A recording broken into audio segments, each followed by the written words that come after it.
네, 두 번째 챕터 누구나 만나는 인생의 계곡에 대해서 한번 살펴보도록 하겠습니다. 첫 번째 산에 오른 정점에 올랐지만 다시 두 번째 산에 오르기 위한 두 번째 인생의 계곡을 만나는 사람들에 대한 이야기인데요. 톨스토이도 계곡에 떨어졌다. 인류 역사상 가장 성공적으로 첫 번째 산에 오른 사람 중 한 명이다. 그는 동료 몇 명을 모아서 급진적인 잡지를 창간하고 글을 쓰면서 계몽주의를 퍼뜨리는 일에 힘썼다. 그는 소설가가 되었고 그 누구도 상상하지 못한 성공을 거두었다. 그런데 바로 이때 인생이 그에게 시련을 안겨다 주었다. 맏형 니콜라이가 37의 나이에 폐결핵으로 사망한 것이다. 니콜라이는 선하고 진지한 사람이었다. 톨스토이는 자기가 생각할 수 있는 어떤 이론과 논리로도 형의 죽음을 설명할 수 없었다. 인생이 부조리하고 쓸모없다는 느낌이 들기 시작했다. 그는 예전의 글쓰기를 모두 미친 짓이라고 여기기 시작했다. 자신이 아무리 이런저런 잡지에서 호평을 받더라도 도대체 누가 신경이나 써줄까 하는 마음이었다. 톨스토이는 인생의 신물을 느꼈으며 인생에서 그 어떤 의미 있는 것조차 찾지 못했다. 그는 인생의 계곡에 떨어져 있었던 것이다. 네, 톨스토이가 계곡에 떨어진 것처럼 누구나 자기 자신에게 본질적인 질문을 던져야만 하는 시기를 만납니다. 그런데 대부분의 사람들은 이런 계곡에 떨어지기까지는 사람들은 스스로 자신의 인생을 되돌아볼 그런 기회를 만나지 못해요. 자기 인생에 무언가 잘못되어 있음을 부정을 하고요. 그런 다음에 낡은 실패의 계획을 따라가는 첫 번째 산에 오르려는 노력을 더 강화한다라는 거죠.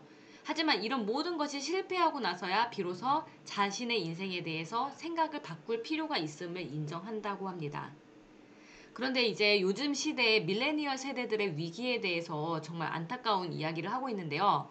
요즘 시대들은 본인의 삶을 사는 것이 아니라 타인의 인스타그램을 보면서 무력감에 만연한 세대다라고 평가를 하고 있어요. 그러면서 무엇이 나의 인생의 최고의 인생일까?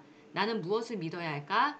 그리고 내가 속한 곳은 어디일까에 대한 그런 본질적인 질문을 던질 기회를 갖지 못하고요. 근데 첫 번째 산, 우리가 이야기하는 첫 번째 산은 애초에 설정되어 있는 내가 원해서 설정한 산이 아니라 정말 시대적인 환경 그리고 사람들과 살아가는 그런 문명 속에서 애초에 설정되어 있는 공간이에요. 그래서 자기 주변에 있는 환경을 보면서 그들의 가치관, 그들의 삶의 방식을 아무 생각 없이 주어서 자기 것으로 담는 것이 요즘 시대의 사람들이 그냥 무엇인지도 모르고 추구하는 첫 번째 산이다라는 것이죠. 텔로스의 위기에 빠진 사람들은 자기의 목적이 무엇인지 알지 못하는 거예요. 자신의 인생에 대해서 한 번도 고민해보지 않고 어떤 목적을 추구해야 되는지를 생각하지 못하고 그냥 걷고 있는 거죠. 내가 무엇을 원하는지 또는 자기 인생을 어떻게 바꿔야 하는지 어떤 게 옳은지 그른지 알지 못한 채 그저 터벅터벅 똑같은 일거리, 똑같은 장소, 똑같은 일상을 살아가는 사람들이 정말 많다라는 거고요. 아니면 걷고 있거나 아니면 잠자는 척 한다는 거죠. 침대에 누워서 자포자기 하면서 자신감은 바닥이 났고 타인과의 비교로서 정말 실질적인 고통에 살아가는 사람들이 굉장히 이 시대에 많다라고 지적을 하고 있습니다. 여러분들 혹시 텔로스의 위기에 빠져 있지 않나요? 네, 이런 텔로스의 위기에 빠진 사람은 자신의 목적을 잘 알지 못한다고 하고 있는데요. 반대로 내 목적이 무엇인지 그 목적을 제대로 파악해서 이 텔로스의 위기로부터 벗어나는 것이 바로 두 번째 산에 오르는 그 첫 번째 단계다라고 우리가 생각할 수 있겠습니다. 그래서 우리는 인생을 살아갈 이유, 어떤 이유, Y에 대해서 정말 분명히 생각해야 되고요. 그래서 고통에서 지혜로 나아가는 것이 우리가 두 번째 산, 고통의 골짜기에서 추구해야 되는 삶의 방식인 거죠. 그래서 고통이 변화와 구원이라는 어떠한 큰 서사에 연결되어 있을 때 우리는 고통을 통해서 지혜로 나아가는 길을 찾아 나갈 수 있고요. 그리고 이것은 책에서 얻을 수 있는 지혜가 아니라 반드시 경험을 통해서 내가 고통의 골짜기를 통해서 인생의 목적을 발견할 수 있는 그런 삶의 지혜를 얻을 수 있다는 거예요. 그래서 이런 고통의 골짜기는 우리에게 감사를 가르쳐 주고요. 공감하는 능력을 가르쳐 주고요. 마음을 따뜻하게 해주면서 내면의 공허함을 채워줄 수 있는 그런 삶을 더 정말 깊이 있게 바라볼 수 있는 그런 시간을 우리에게 제공하고 있습니다. 네, 이 책에서 고통의 골짜기를 설명하면서 성경에 나오는 모세와 광야 이야기를 이제 설명을 해주고 있는데요. 모세는 이집트의 왕자였지만 본인의 동족을 괴롭히는 사람을 용서하지 못하고 그 사람을 때려 죽이면서 광야로 쫓겨나가게 되는 그런 광야로 나가게 되는 그런 사건을 접하게 되잖아요.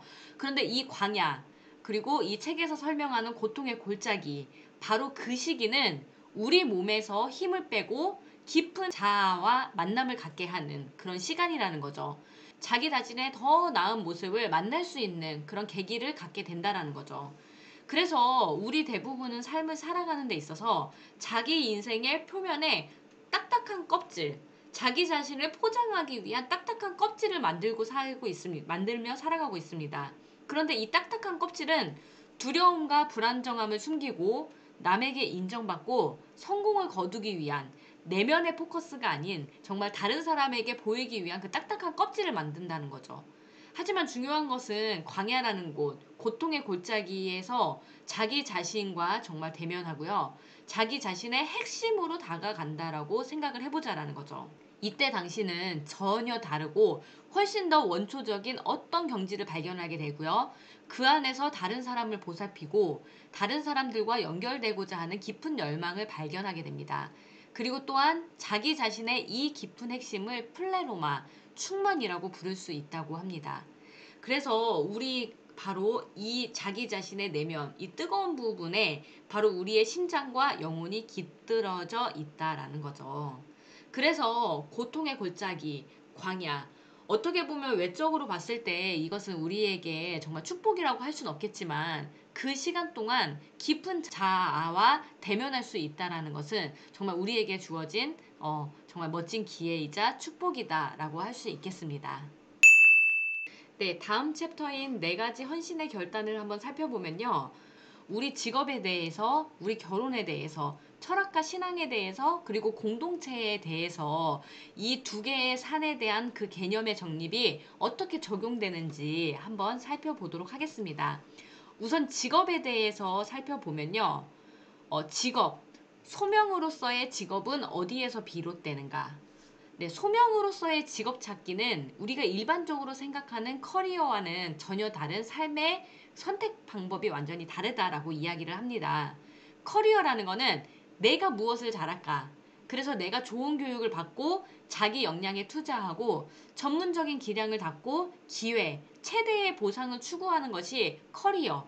그냥 직업, 커리어에 해당하는 직업이고요. 이 커리어는 남들로부터 내가 존경받고 내가 자부심을 느끼고 경제적인 안정을 추구하는 데에 포커스가 맞춰져 있습니다. 반면에 이 소명이라는 것을 보면은 의식적인 차원, 내가 의식적으로 돈을 많이 받고 생활이 편하다는 이유로 이를 선택하지 않는다라는 거죠.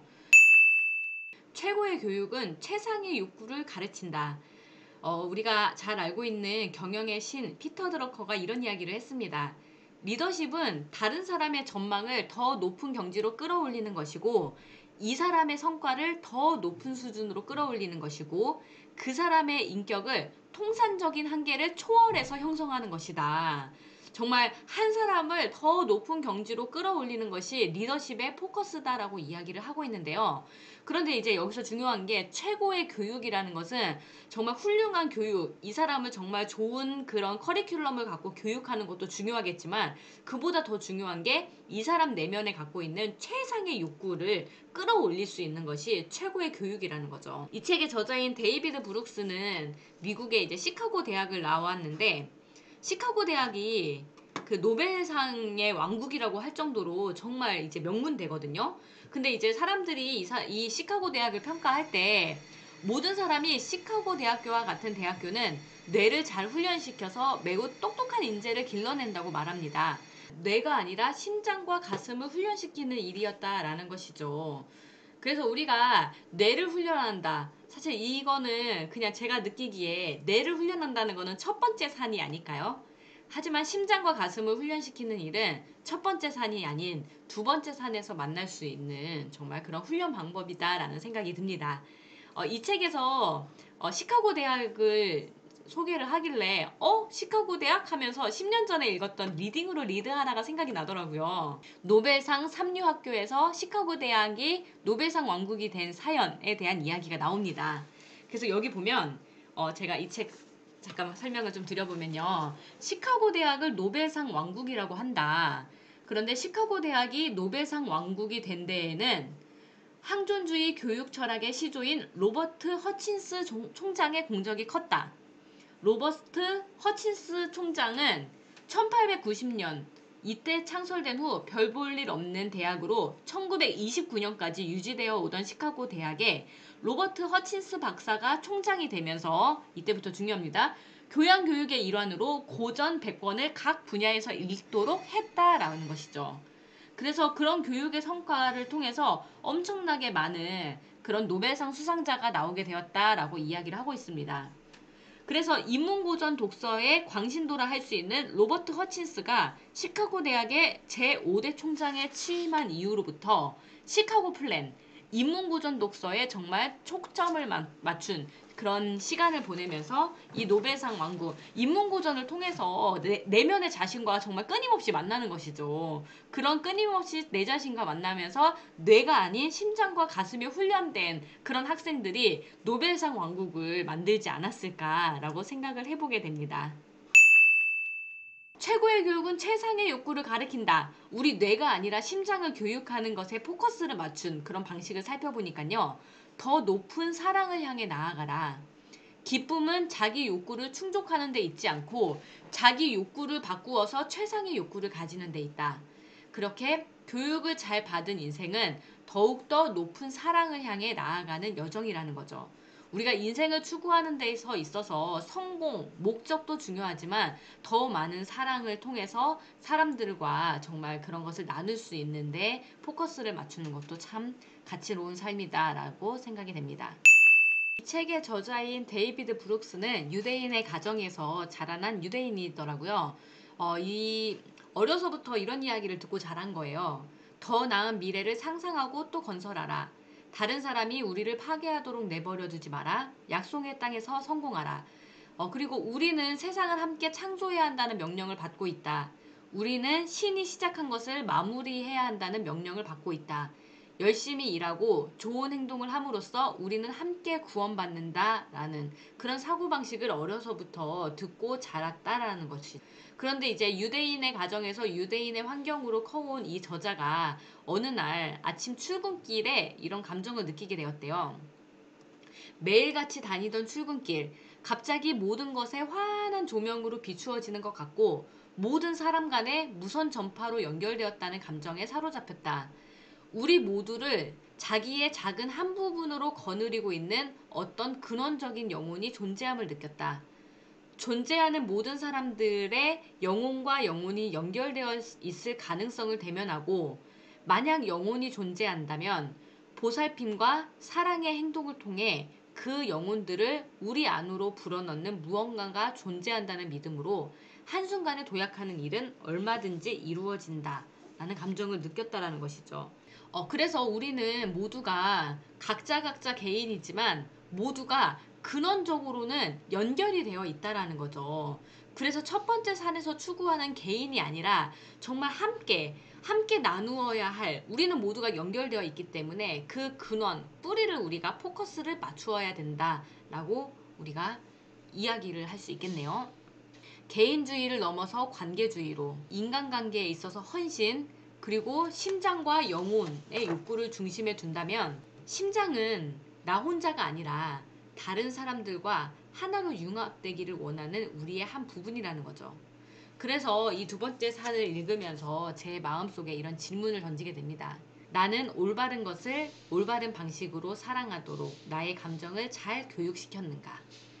네, 우리 삶에 있어서 지금까지 첫 번째 삶만 추구했더라면 그 삶보다 중요한 관계주의로 우리 삶을 다시 조명을 해보고요. 내 인생의 성공에 있어서 내 중심의 성공도 중요하겠지만 타인과 나눌 수 있는 그런 환경으로 내 환경을 바꾼다는 게 정말 중요하다라는 생각을 해보며 이 책을 정말 마음 훈훈하게 리뷰를 해보았습니다.